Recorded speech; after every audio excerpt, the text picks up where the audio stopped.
Hello, আসসালামু আলাইকুম YouTube fans, কী অবস্থা, কেমন আছেন? আশা করি সবাই ভালো আছেন। তবে আজকে যে টপিক নিয়ে আলোচনা করব এটা হলো বাংলাদেশের চট্টগ্রামের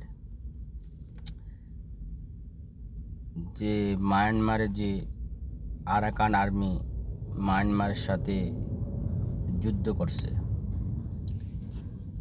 এখন এই আরাকান আর্মি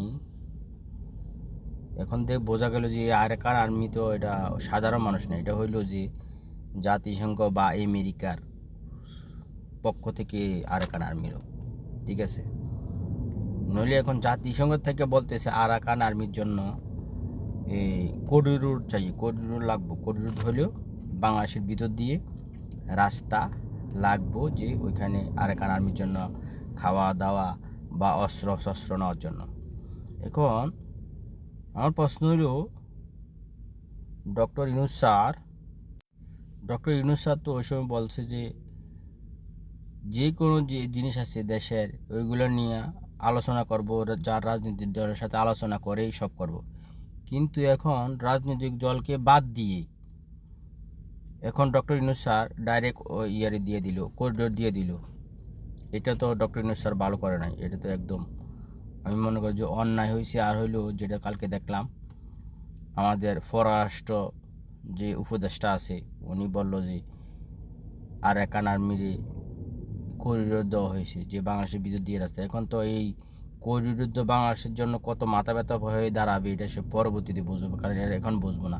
এটা দিয়ে এখন অস্ত্র শস্ত্র ভিতরে যাইব, এই অস্ত্র শস্ত্র একদিন বাংলাদেশের উপরে এই আরাকান আর্মি অ্যাটাক করবে, ঠিক আছে। পরে করবে যে ওর যে করিডোর দিবে, করিডোরের দইরা করিডোর সাথে করে নিয়ে যে এটা মায়ানমারের সাথে যে জায়গাটা আছে এই জায়গাটা আরাকান আর্মিরে দিয়ে দাও, এরকম একটা আলোচনা হইব শেষ পর্যন্ত। তো বাংলাদেশে কী লাভ হইব?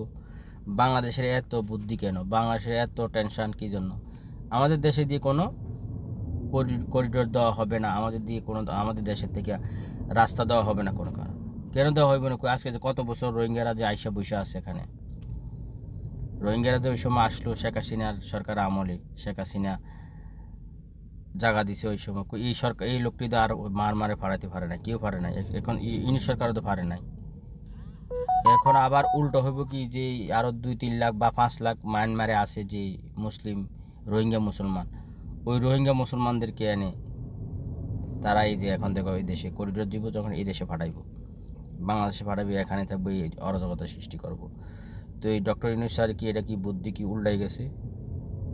এটা তো বোঝার দরকার ছিল আমাদের দেশে দিয়ে কোনো রাস্তা হবে না বাবা, আমাদের দেশে দিয়ে রাস্তা হবে না। তোমরা রাস্তা নিলে ওখান দিয়ে মিয়ানমার থেকে লয়ে যাও, মিয়ানমারের দিকে এদিক দিয়া করিডোর বানাও, সমস্যা কি? মিয়ানমারে যখন ঢুকবো তো মিয়ানমারের এদিক দিয়ে করিডোর বানায় মিয়ানমারে ঢুকো। এটা না করে ডক্টর ইউনূস স্যারে এটা করাতে আমার মানে ভুল হয়েছে। ডক্টর ইউনূস স্যার এত বুদ্ধিমান মানুষ কেমনে জাতিসংঘর এই ফান্দে ফইরা এই আরাকান আর্মির এই করিডোর দিল? এটা তো আমার বোধগম্য না, এটা আমি বুঝলাম না। আমি ক্ষুদ্র মানুষ হইয়া এটা আমার মাথা ধরে না। এটা তো বহুত বড় খারাপ কাজ করছে। কোনো এক সময় আরাকান আর্মি এই এখন করিডোর দিয়ে এই সব অস্ত্র হকর ভিতরে ঢুকবো, ভিতরে ঢুকে এই অস্ত্র দিয়ে বাংলাদেশে মারবো, বাংলাদেশে মারে এরপরে সেন্ট মার্টিন দ্বীপ, এরপরে চট্টগ্রাম দখল নিব, ঠিক আছে। তখন কি করবো বাংলাদেশে? তখন কি সিরা খাইবো? তখন সিরাদের খাইবো না। এখন তোমরা করিডোর দিচ্ছি কিনা? আমি মনে করি করিডোর বন্ধ করে দাও, যে করিডোর আমরা দিব না, তোমরা নিলে মায়ানমারের ওইখান দিয়ে নাও, ঠিক আছে। এটা করতে হইব, এছাড়া আর কোনো উপায় নেই।